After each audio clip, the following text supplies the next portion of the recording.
मैं आज आपको एक चैप्टर पढ़ाने जा रहा हूँ और डियर इस चैप्टर का नाम है India's road to freedom. Chapter का नाम देखिए कितना शानदार इस बुक राइटर ने इस चैप्टर का नाम कितना शानदार तरीके से रखा है। कहता है कि इंडियाज रोड टू फ्रीडम, मतलब एक सड़क है, एक ये रोड है, गौर करिएगा बच्चों, एक रोड है और यहां पे हमारा फ्रीडम है। गौर करना, एक रोड है और ये रोड किसका रोड है? इंडिया का रोड है। किसका रोड है बच्चों? इंडिया का रोड है। ये रोड जो है किसका रोड है? अभी हम लोग किसके रोड पे हैं? इंडिया के रोड पे। यानी कि हम लोग कहीं से यहां से स्टार्ट करेंगे और स्टार्ट करते करते करते करते यहां पहुंचेंगे। कहां पे पहुंचेंगे हम लोग? फ्रीडम पे पहुंचने का काम करेंगे। तो आखिर हम लोग फ्रीडम के पास पहुंचे कैसे? ये फ्रीडम आया कैसे? आजादी मिली कैसे? हम लोग इसको जानने का काम करेंगे। ठीक, देखो इसमें जो है आपका जो बुक्स है, according to your books we have there is 4 to 6 we have 6 topics.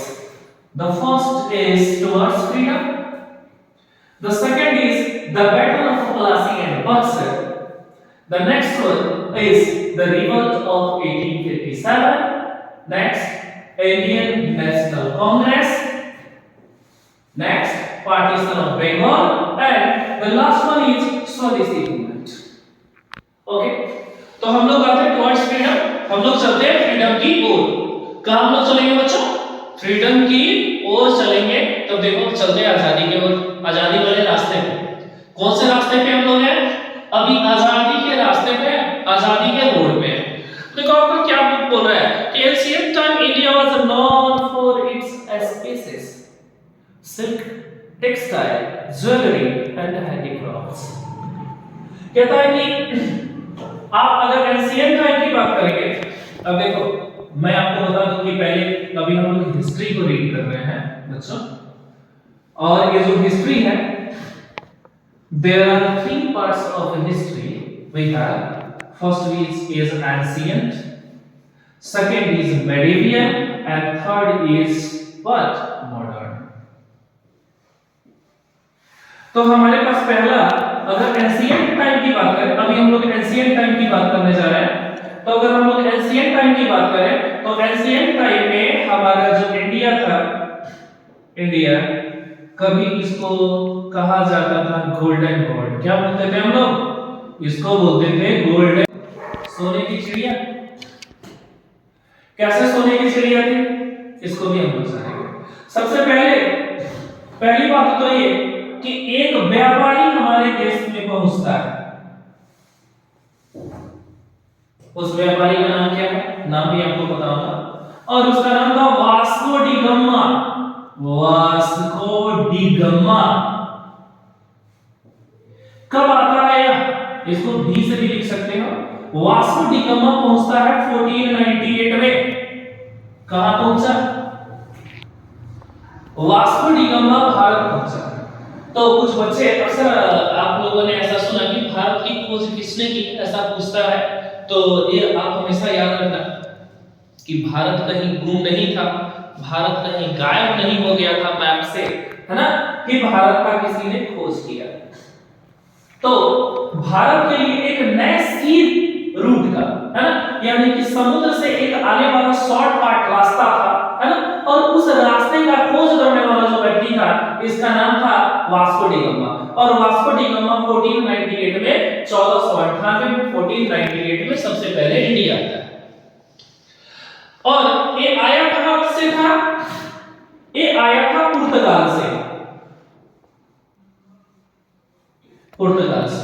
तो जैसे बच्चों इंडिया के लोगों को इंडियन बोलते हैं, उसी तरह पुर्तगाल के लोगों को प्रोर्टुगीज बोलते हैं। ओके, तो ये जो पुर्तगाल से जो आए हुए लोग थे, ये जो पुर्तगाली लोग थे, प्रोर्टुगीज लोग थे, ये सबसे पहले आता है वास्को डी गामा 1498 में। और जब इंडिया पहुंचा तो इंडिया पहुंचने के बाद इसने यहाँ से मसाला खरीदा। जब ये जा रहा था, जब इंडिया घूम के जब यहाँ से जाना शुरू किया तो इसने मसाला खरीदा, ठीक है। और जब मसाला खरीदा तो मसाला खरीद के ले गया अपने देश।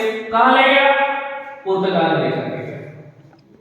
और पता ना आपने इन चीजों को देखा है कि नहीं देखा है।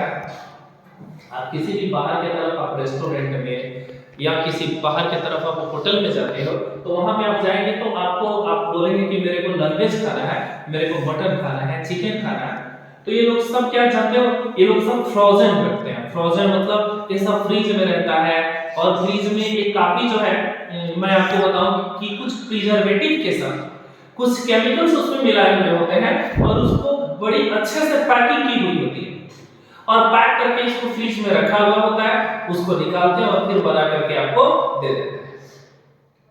इस तरह के आपको चिकन या फिर मटन आपको बाहर में इसी तरह के आपको चिकन या मटन मिलेंगे। आप ये सोचोगे कि मैंने जैसे आपके फादर लेकर के तुरंत जाते हैं और तुरंत आपकी मम्मा ने तैयार किया और आपको तुरंत मिल गया, तो शायद बाहर जाने के बाद ये बिल्कुल भी पॉसिबल नहीं है कि आपको इस तरह की चीजें मिले।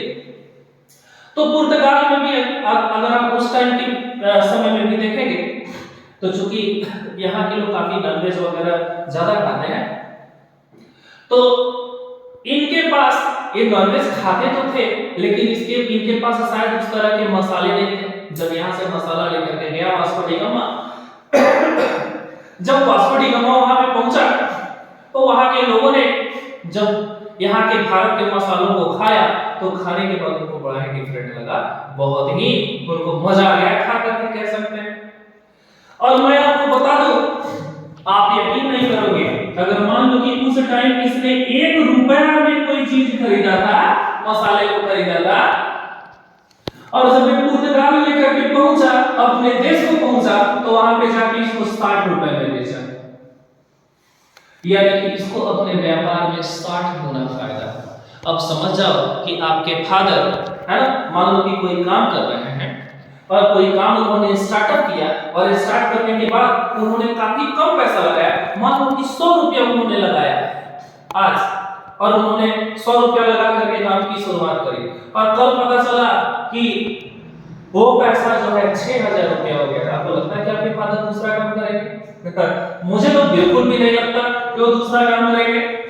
तो उसी तरह जब एक वास्को डी गामा आता है 1498 में, 1498 में भारत पहुंचता है, इंडिया आता है और ये आया था सबसे पहले कालीकट के तट पे आया था। मैं इसके बारे में बहुत आपको डिटेल में बताऊंगा। हालांकि जब यहाँ पे पहुंचा तो इसने पहला क्या करता बच्चों, मसाला खरीदा और मसाला खरीद के जब अपने कंट्री को पहुंचता है वहां पे जब इसको सेल करता है तो इसको टोटल 60 गुने का फायदा होता है। 60 गुना इसने फायदा कमाया। अब देखते हैं जरा अकॉर्डिंग टू योर बुक्स क्या क्या चीजें दी हुई है। कहते हैं trade and commercial relations between India and western world always existed but मेरी through the merchants of the Arab world. In the 15th century, the Arab world started becoming a stumbling block in the path of the Western world to carry on a trade with India. Therefore, the Western entrepreneurs thought of discovering of a sea route to India. In 1498, a Portuguese explorer named Vasco da Gama found a new sea route to India via the Cape of Good Hope. तो देखो मैं आपको बताया ना, ये चला कहां से था, तो एक द्वीप से चला जिसका नाम था कैप ऑफ, आपको बता रहा था नाम था इसका कैप ऑफ गुड, नाम था इसका कैप ऑफ गुड। तो कैप ऑफ गुड से होते हुए इसने एक रास्ता ढूंढा, कैप ऑफ गुड से होते हुए इसने एक रास्ता ढूंढा और ये पहुंचता है केरला। कहां पहुंचता है बच्चों, ये इंडिया के किस भाग पे आता है, केरला पे आता है, केरला में आता है। और केरला में जब ये पहुंचा तो केरला में एक जो है एक तट पे पहुंचा जिसका नाम था कालीकट। क्या नाम था इसका, कालीकट। तो यह कालीकट के तट पे पहुंचता है, चूंकि सी रूट से आया था, समुद्री रास्ते से आया था, तो किसी ना किसी जो है किसी न किसी सी रूट वाले जगह पे ही पहुंचेगा, तो कालीकट के तट पे पहुंचता है। कहां पे आता है? केरल आता है। कहां पे आता है बच्चों? केरल आता है। और केरल में कहां आता है? कालीकट के तट पे आता है ये वास्को डी गामा। अब आगे देखो, आगे इसमें आगे की स्टोरी क्या है? As a result, the Portuguese become the first European to arrive in India and begin trade. तो कह सकते हैं कि पहला कोई यूरोपियन व्यक्ति जो भारत पहुंचा, इंडिया आया, वो कौन था? तो उसका नाम है Vasco D gamma. Vasco D gamma सबसे पहले इंडिया आया, ठीक है, और ये यूरोपियन था। The Portuguese built trade center at Calicut। अब देखो, ये तो कालीकट पहुंचता है और फिर क्या करता है कि कालीकट को ही अपना व्यापार का अड्डा बना लिया। कालीकट को क्या किया? अपना व्यापार का अड्डा बना लिया और यहीं से वो व्यापार करना स्टार्ट करता है, यहीं से व्यापार करना शुरू करता है। कालीकट, कोची, नाउ कोची, इस ये जो कालीकट है ना, अभी इसको कोची के नाम से जाना जाता है, कोचीन और कोची के नाम से जाना जाता है। And Canoe, species were the most essential item of a trade because they help in the preservation of a meat in winter and made the food tastier। मैंने आपको बताया कि खाना एकदम इसका वहां पे जब ले जाकर के वहां के लोग जब खाए, पुर्तगाल के जब लोग इसको खाए तो खाने के बाद एकदम खुश हो गए कि वाह क्या जोबा चीज मिल गया हमें। क्योंकि वहां पे मैंने आपको बताया कि फ्रोजन मीट भी रखने का जो है एक पहले से सिस्टम है ना, तो फ्रोजन मीट भी रखे जाते थे। अब उस फ्रोजन मीट को फिर टेस्टी कैसे बनाएंगे? तो फ्रोजन मीट को टेस्टी कौन बना दिया? भारत के जो मसाले वहां पे पहुंच गए, वो उसको टेस्टी बनाने का काम किया। अब क्या होता है? अब तो ये आ गए, अब देखिए, अब इनका पीछा करते करते, अब मैं आपको बता रहा था बच्चों, अब तो ये पुर्तगाल से आया वास्को डी गामा, अब इनके पीछे आ गए कौन? इनके पीछे आ जाते हैं हमारे डच के लोग। डच एक कंट्री का नाम है। तो पहले कौन आ गया? पहले आ गया हमारा पुर्तगाल, और इसका पीछा करते हुए कौन पहुंच जाते हैं? अब पहुंच जाते हैं डच वाले लोग। तो पहले आ गए पुर्तगाल वाले, उसके बाद कौन आ गए? डच वाले। अब देखिए, एग्जैक्ट अभी आपको टाइम नहीं बता रहा हूं। Who created your own commercial center and then came to British। और फिर इसका पीछा करते हुए चले आए कौन? अंग्रेज चले आए, इंग्लिश में। तो पहले कौन आ गया? पहले आ गया पुर्तगाल वाले, पोर्टुगीज आ गए, उसके बाद डच आ गए यहाँ इंडिया में, और उसके बाद कौन आ गए? इंग्लिश मैन आ गए, अंग्रेज आ गए।